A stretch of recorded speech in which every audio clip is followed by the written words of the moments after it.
Assalamualaikum warahmatullahi wabarakatuh. Bismillahirrahmanirrahim. Alhamdulillahi rabbil alamin. Wassalatu wassalamu ala asyrafil mursalin Sayyidina Muhammadin wa ala alihi wa sahbihi ajma'in. Kita baca ayat 9. A'udzu billahi minasy syaithanir rajim. Bismillahirrahmanirrahim. Fadzaqat wabala amriha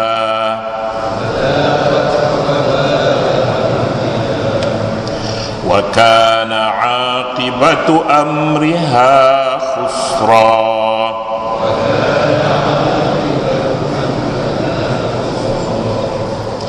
A'addallahu lahum 'adzaban shadida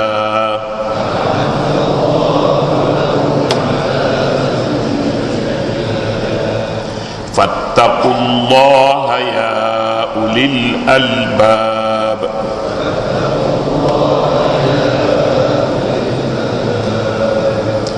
Alladzina amanu qad anzalallahu ilaikum zikra.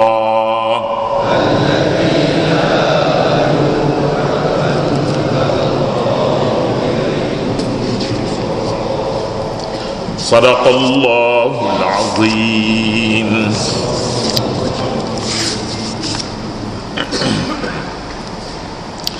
Fadzaqat wabala amriha. Fadzaqat wabala amriha. Lalu mereka telah merasai kesan yang buruk dari perbuatan derhakanya. Wa kana aqibatu amriha khusra, dan akibat perbuatan mereka ialah satu kerugian yang besar. A'addallahu lahum 'adzaban syadida.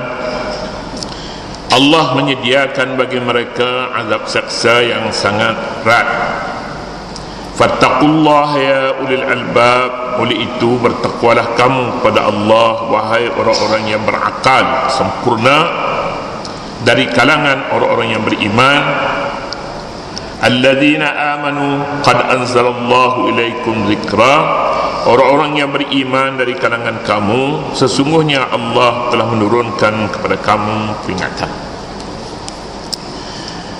Ayat terdahulu menyatakan kepada kita bahawa hukum talak, hukum kahwin, tanggungjawab suami, tanggungjawab isteri sangat besar.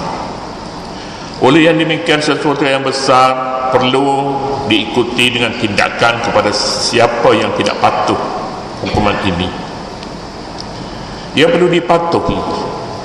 Tidak ada sesuatu undang-undang kemudian tidak ada tindakan sesiapa yang melanggarnya. Itu bukan undang-undang namanya. Bukan undang-undang. Satu siaran ditampal di papan putih, kemudian ini undang-undang, tapi tidak diikuti dengan sebarang tindakan. Tidak akan berkesan. Tindakan adalah besar kecil ukurannya, berpandukan kepada besar kecilnya perintah.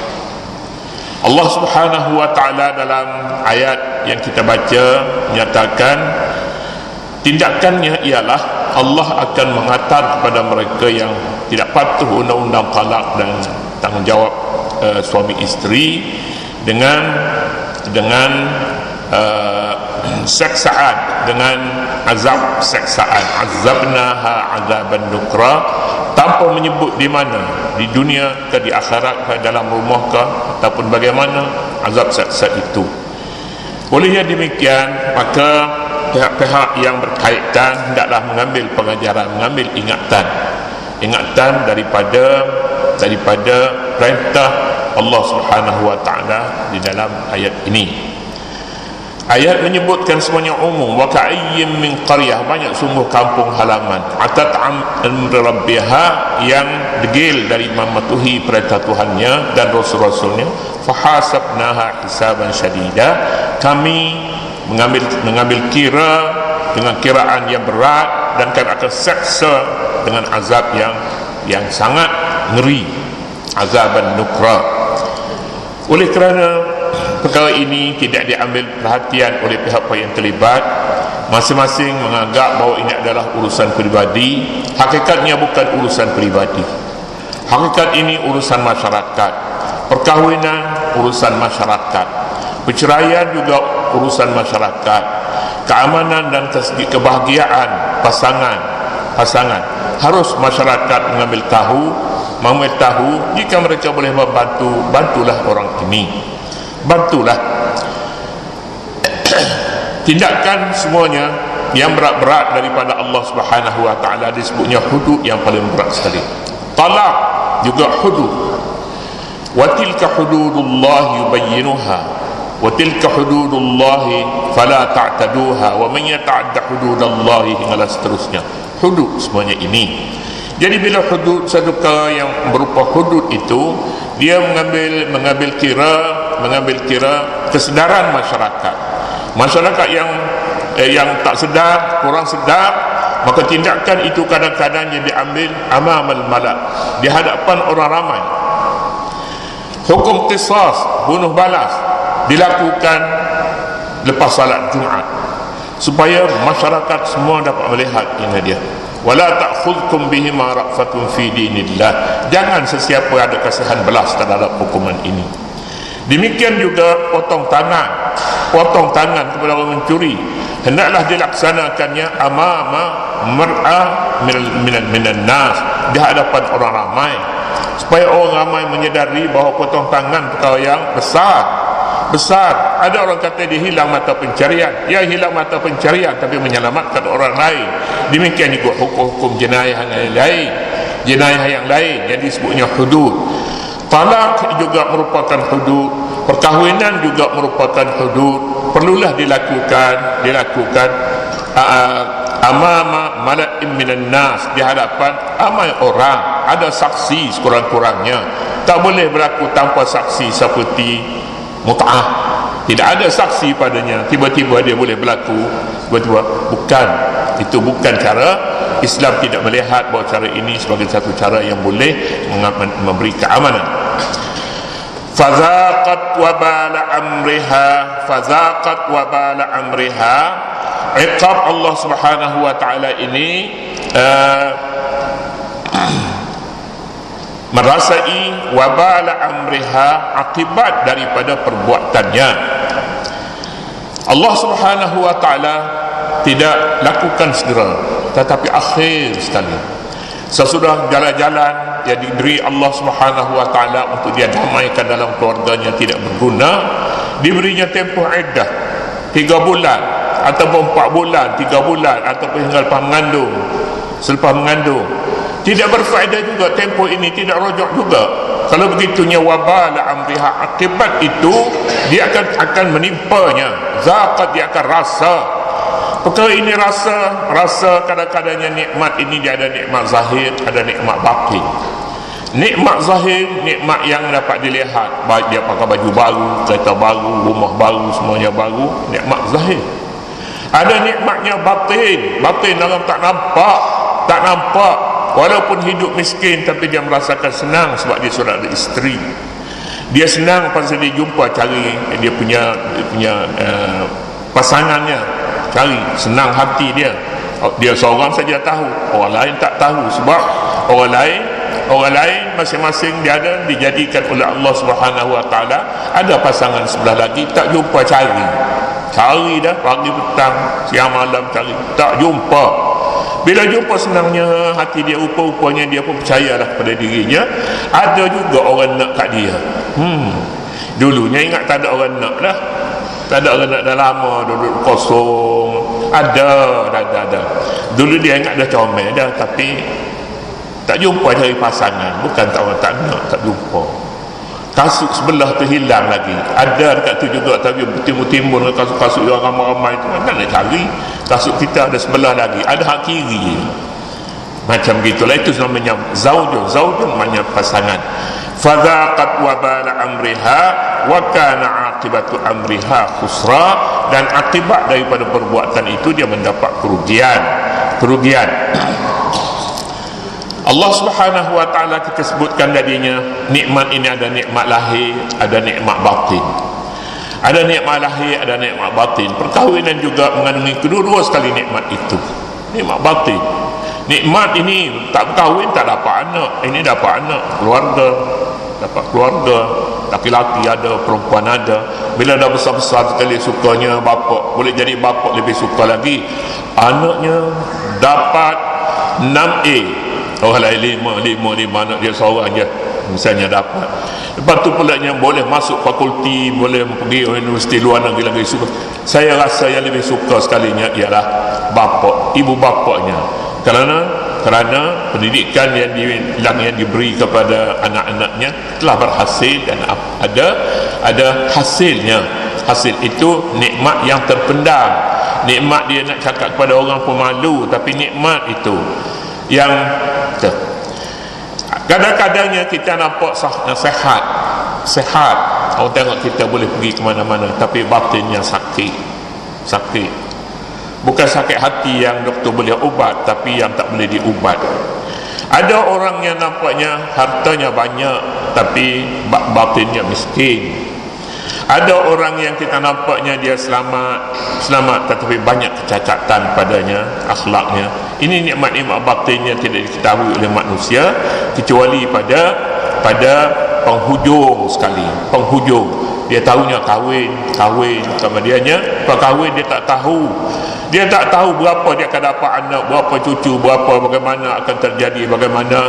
Dia tidak tahu semuanya ini nikmat yang tersimpan di sisi Allah Subhanahu wa taala. Oleh demikian, kalau yang begini besar, adakah kita rasakan perkara ini tak mungkin kita lakukan, apa saja kita nak lakukan, kita lakukannya tanpa adab? Tidak sama sekali. Sebabnya perkara yang besar mesti ada peraturannya. Peraturan pun ada yang besar. Kita beli kereta budak-budak, tak apa, tak ada peraturan pun. Maka bagi budak-budak dia tolak bunyi, jadilah kalau tak bunyi kereta dia pun, mulut dia bunyi lebih kuat lagi, macam lori bunyi suara mulut anak dia, cucu dia. Kereta hak baru beli. Tetapi kalau kereta kita yang kita nak naik harganya 100,000, 200,000, menasabahkan tak ada peraturan apa-apa, buatlah dia nak minyak, ada minyak, ada tak ada pun tak apa, jalan saja. Mana ada satu kereta yang macam tu. Ini kan pula perkahwinan tentunya ada peraturan dia. Gagal melakukan peraturan ini runtuh rumah tangga ini. Aqibatu amriha namanya. Aqibatu amriha, akibat daripada urusan yang dipilih olehnya. Kita ada dalam hukum ini, kita bebas memilih di antara A dan B. Kita bebas memilih di tengah-tengah jalan raya untuk berhenti dalam lampu merah ataupun tidak berhenti. Kita boleh pilih mana-mana saja. Kita nak berhenti, kita boleh berhenti. Kita tak berhenti, kita langgar saja. Tapi ingat zamannya, ancamannya besar. Langgar tapi mati kita. Mungkin mati, mungkin terlepas. Oleh kerana selalunya terlepas, kita langgar saja tanpa mengira orang lain, mati kita. Banyak kemalangan disebabkan kecuaian kepada peraturan dan undang-undang yang ada. Aqibatu amriha khusra. A'addallahu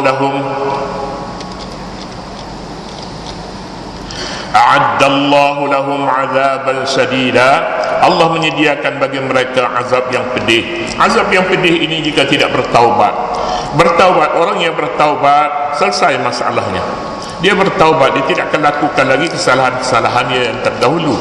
Tetapi jika masing-masing merasakan degil, merasakan dia tidak bersalah, tahap yang kedua yang bersalahnya, ini maknanya tidak bertaubat. Jalan keluar masih ada, masih luas untuk berfikir. Sebab itulah peraturan ini yang disebutkan nantinya, ya ulil albab, wahai orang yang ada hati perut. Tapi orang yang tak ada hati perut, dia tidak mengetahui peraturan ini sangat berfaedah baginya. A'addallahu lahum 'adzaban sadida. Jika mereka tidak bertaubat, akan disediakan azab yang pedih baginya. Ya ulil albab, wahai ulil albab. Ulil albab mana orang yang ada isi, lubun isi. Kalau kita makan, kita buka kacang tu kita buka, kemudian ada isi dalam itu, lubun, jamak dia albab. Manusia dia tidak ada isi macam tu, dia ada akal. Yang tak ada akal lah. Ada juga kacang tak ada isi pun, ada juga ada yang ada isi. Isi ulil albab ini yang paling penting sekali, orang yang mempunyai akal. Siapa orang yang mempunyai akal itu? Alladzina amanu, orang yang beriman. Orang yang beriman kepada Al-Quran, beriman kepada Islam, beriman kepada hadis-hadis Nabi sallallahu alaihi wasallam, beriman kepada peraturan yang disusun oleh manusia untuk memperbaiki kedudukan keluarga, itu namanya orang beriman. Wahai orang yang beriman, bertakwalah kamu kepada Allah. Kita berjumpa takwa sudah banyak-banyak kali sebelum daripada ini. Inilah satu surah walaupun sebelah ayat saja, tapi diulangi. Fattaqullah wa man yattaqillah. Saya ingat tak kurang daripada 4 kali dalam 4 ayat, dalam 11 ayat yang sederhana. Ya ayyuhalladzina amanu idza talaqtumun nisaa fatalliquhunna li'iddatihinna wa ahsul iddah wattaqullaha rabbakum. Ayat yang pertama. Akhirnya sekali bila ayat bercakap tentang undang-undang talak, undang-undang fattaqullaha, lain pula seruannya ya ulil albab, wahai orang yang berfikiran. Maknanya dia kahwin bila tidak ada fikiran, dia tidak fikir pun. Dia tidak fikir, mungkin yang dipikirnya nafsunya, mungkin yang dipikirnya ialah kedudukannya, mungkin yang dipikir ialah hartanya yang dipikir itu, mungkin yang dipikirnya ialah isterinya yang cantik, rupa parasnya. Tapi ya ulil albab, wahai orang yang mempunyai akal, bukan itu yang sepatutnya. Yang penting-penting lagi, fattaqullaha, hendaklah bertakwa kepada Allah. Bertakwa kepada Allah, patuh pada perintah-perintahnya. Ya ulil albab. Siapa yang boleh bawa risalah ini, peraturan ini? Ulil albab, alladzina amanu, iaitu orang yang beriman. Qad anzalallahu ilaikum zikra, Allah subhanahu wa ta'ala telah menurunkan kepada kamu zikir. Zikra, zikir, peringatan. Apakah peringatan di sini? Peringatan yang diberi Allah subhanahu wa ta'ala, alam ini seluruhnya merupakan peringatan kepada kita. Peringatan. Allah subhanahu wa ta'ala menjadikan matahari, bulan, bintang, pokok-pokok, kayu-kayan, ini semuanya zikir. Tetapi Al-Quranul Karim juga merupakan zikir yang paling besar sekali. Jika tidak kerana Al-Quran, maka manusia tidak ada. Jika manusia tidak ada, barang-barang yang kita lihat di sekitar kita ini pun dijadikan untuk musakharat, kemudahan bagi manusia. Fattaqullaha ya ulil albab alladzina amanu qad anzalallahu ilaikum zikra. Allah memberikan kepada kamu peringatan. Peringatan ada yang harus, ada yang tidak harus, ada yang halal, ada yang haram, ada baik, ada buruk, ada jalan yang sesat, ada jalan hidayah, ada yang benar, ada yang batil. Begitulah keadaannya hidup di dunia ini. Seseorang tidak akan bertemu dengan yang halal saja, tapi dia bertemu halal dan haram. Tapi albabnya itu yang memilih mana satu yang lebih baik baginya. Alladzina amanu qad anzalallahu ilaikum zikra rasulan yatlu alaikum ayatillahi mubayyinat. Rasulan yatlu alaikum, siapakah zikra, tazkir itu? Itulah rasul-rasul. Rasul-rasul ini peringatan yang diberi Allah daripada langit untuk bumi, diberikan kepada Rasul itu mukjizat, diberikan kepadanya kitab, diberi kepadanya segala kekuatan pada Nabi akhlaknya, pribadinya, perjalanannya, supaya orang ramai membenarkan kedatangan Rasul ini. Sebab kalau datang Rasul itu daripada manusia yang tidak dipilih, selekeh saja, siapa yang akan membenarkannya? Ini Rasul, dan sekaligus dia menjadi pengajaran dalam apa bidang sekalipun. Kita nak berkahwin, tirulah macam mana Nabi berkahwin, bagaimana Nabi bermuamalah dengan keluarganya, anak cucunya. Pernahkah kita biarkan anak kita, cucu kita naik atas belakang kita nak semayang? Nabi SAW ketika sujud, cucu dia pakak naik atas belakang ketika Nabi sujud, Hasan dan Husain. Hasan kata duduk betul-betul sikit, duduk betul-betul sikit atas belakang bapak, nanti jatuh atas belakang atuk, jatuh. Nanti ini dia seorang Nabi Arabi datang, dia kata macam ni kan Nabi, macam ni tu atas belakang dia penuh dengan cucu-cucu ni, duduk depan di belakang ni. Itulah Nabi yang patut kamu ikuti, kasih sayang kepada cucu, kepada anak-anak. Tidak. Nabi kata ni'mal idlu antuma, selepas semayang lah, lepas semayang Nabi kata, tadi kamu naik tu bagus, kamu duduk memang seimbang betul. Hasan Husin yang umurnya tak sampai 2 tahun boleh duduk di belakang bapak neneknya. Dan banyak lagi lah. Nabi pernah turun daripada mimbar, turun ambil cucunya bawa naik ke atas mimbar dan meneruskan khutbahnya. Ini keluarga, ini keluarga sebenarnya. Harus oleh yang demikian, ayat menyebutkan lagi rasulan yatlu alaikum ayatillah, rasul yang membaca kepada kamu ayat-ayat Allah. Ayat-ayat Allah ini bukan hanya Quran, tetapi juga kadang-kadangnya unta, ini pun juga ayat Allah, langit ayat Allah, bukit ayat Allah, bumi ayat Allah, semua sekali lah, semua sekali yang kita lihat, yang kita dengar, ini ayatillah. Dia baca, Nabi yang baca kepada kita ayat-ayat, ayat yang dibaca, ayat yang dilihat, dua-dua sekali. Ayat maqru'ah, ayat yang manzurah, ayat yang dilihat dan yang dibaca. Yatlu alaikum ayatillahi mubayyinatin liyukhrijal ladzina amanu wa 'amilus salihati minaz zulumati ilan nur. Kita sambung besok lah. Allah Subhanahu wa taala a'lam. A'udzubillahi minasyaitonir rajim. Bismillahirrahmanirrahim. اللهم ربنا لا تزغ قلوبنا بعد إذ هديتنا وهب لنا من لدنك رحمة إنك أنت الوهاب. وصلى الله على نبينا محمد وعلى آله وصحبه وسلم والحمد لله رب العالمين.